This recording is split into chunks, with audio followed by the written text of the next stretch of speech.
కూతురిని అల్లారు ముద్దుగా పెంచుకొని అంగరంగ వైభవంగా పెళ్లి చేసి అత్తవారింటికి పంపిస్తే కూతురిలా చూసుకోవలసిన కోడలిని రాచి రంపాన పెట్టి చివరికి హతమార్చేస్తే వినటానికి చాలా కష్టంగా ఉంది కదా. కానీ ఇది నిజంగా జరిగిన ఒక వాస్తవ ఘటన. ఖమ్మం జిల్లా పరిధిలో ఈ సంఘటన చోటు చేసుకుంది. తన కూతురికి అంగరంగ వైభవంగా పెళ్లి చేశాడు ఆ తండ్రి. అల్లుడు జాగ్రత్తగా చూసుకుంటాడు అనుకున్నాడు.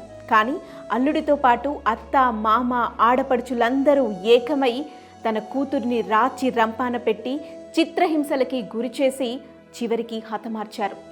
ఆనందంగా అత్తవారింటికి పంపిస్తే తన కూతురిని శవం రూపంలో తన ఇంటికి పంపించారు. వినటానికి ఎంత బాధగా ఉంది కదా. మరి ఇంతకీ ఆ తండ్రి తన కూతురి పెళ్లిని ఎంత అందంగా, ఎంత అత్యద్భుతంగా చేశాడో మీరు కూడా ఒకసారి చూడండి.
చూశారు కదా, అమ్మాయి ఎంత అందంగా ఉంది కదా, బుట్ట బొమ్మలా ఉంది.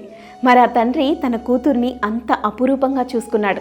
మరి ఆ అత్తవారు అడిగినటువంటి కట్నం బంగారాన్ని ఇచ్చి తన కూతురిని బంగారు పల్లకిలో ఆ అత్తవారింటికి పంపిస్తే వారు మాత్రం తన కూతురిని శవం రూపంలో పాడ మీద ఎక్కించి పంపించారు.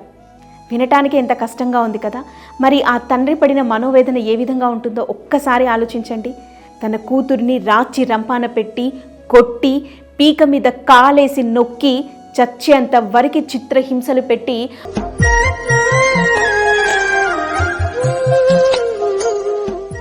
ఆ అత్తవారు మాత్రం తన కూతుర్ని రాచి రంపాన పెట్టి కొట్టి కొడుకుతో కలిసి పీక మీద కాలేసి మరీ తనను చిత్రహింసలకి గురిచేసి చంపేశారు. ఇది వింటుంటేనే చాలా కష్టంగా ఉంది మనకి. మరి తన కూతుర్ని శవాన్ని చూసినటువంటి ఆ తండ్రి బాధ ఏ విధంగా ఉంటుందో ఒక్కసారి ఆలోచించండి. మరణించిన ఆ అమ్మాయి వీడియో రూపంలో తన వాంగ్మూలం ఇచ్చినప్పటికీ కూడా పోలీసు వాళ్ళు మాత్రం ఆ అమ్మాయిదే తప్పని, తనే నిద్రమాత్రలు మింగి మరణించింది అంటూ ఒక ఎఫ్ఐఆర్ని క్రియేట్ చేయటం అసలు నిజంగా చాలా బాధాకరమని చెప్పాలి. ఇప్పటి వరకు కూడా ఆ అమ్మాయికి న్యాయమే జరగలేదు. మరి మీరు కూడా ఒకసారి వీడియో చూడండి. ఆ అమ్మాయి చనిపోయే ముందు వీడియో రూపంలో ఇచ్చిన వాంగ్మూలాన్ని మీరు ఒకసారి వినండి.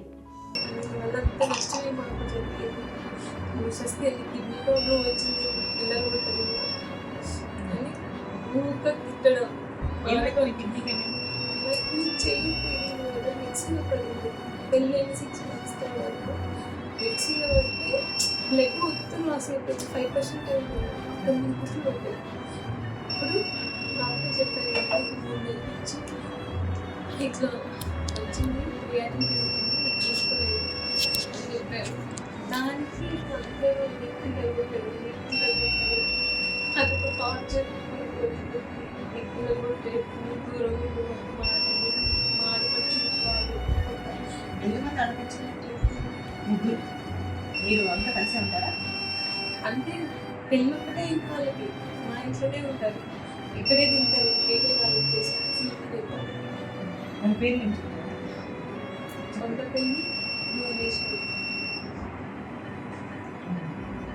సొంత పెళ్ళి ఝాన్సీ, ఫస్ట్ మహేశ్వరి. తమ్ముడికి వాళ్ళు ఏం పెట్టేటట్లు వాళ్ళు అమ్మ వాళ్ళు ఏం పెట్టుకున్నాను అని తను ఏం తెచ్చింది అనేది తన తను కాసుకెళ్ళి కదా మనకి ఇంటే లేదు వచ్చేది. రెగ్యులర్ బజార్ ఆర్డర్స్ పెట్టుకున్నాను కొన్న వరకు రీసెర్చ్ మీరు వెళ్ళడానికి ఖర్చు డబ్బులు కూడా ఇచ్చారు చాలా వరకు. నాకు తెలియదు మా వాళ్ళకి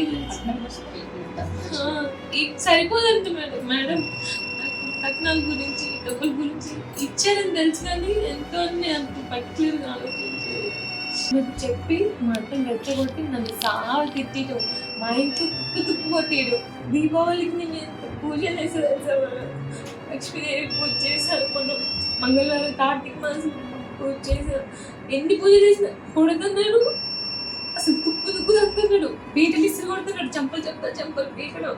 ఎదురింటికి వెళ్తానేమో ఎందుకు వెళ్ళిందిరా నీ పిల్లలు, మా ఆడబిడ్డలు ఎందుకు వెళ్ళిందిరా అది అనుమానంగా మాట్లాడతాం. చూశారు కదా ఆ అమ్మాయి ఎంత బాధపడుతూ చెప్పిందో. ఇంత జరిగినా కూడా పోలీసులు మాత్రం దీనిపై ఎలాంటి చర్యలు తీసుకోలేదు. చివరికి ఆ అబ్బాయి వాళ్ళదే న్యాయం అంటూ కూడా ఆ అబ్బాయిని అరెస్ట్ చేయటం, బెయిల్ మీద రిలీజ్ చేయటం కూడా జరిగిపోయింది. ఇలాంటి సమాజంలో మనం బ్రతుకుతున్నామంటే ఎంత సిగ్గుచేటు. మరి ఆ అమ్మాయికి న్యాయం జరగాలంటే ఏం చేయాలి? మీ ఒపీనియన్ కూడా కామెంట్ చేయండి.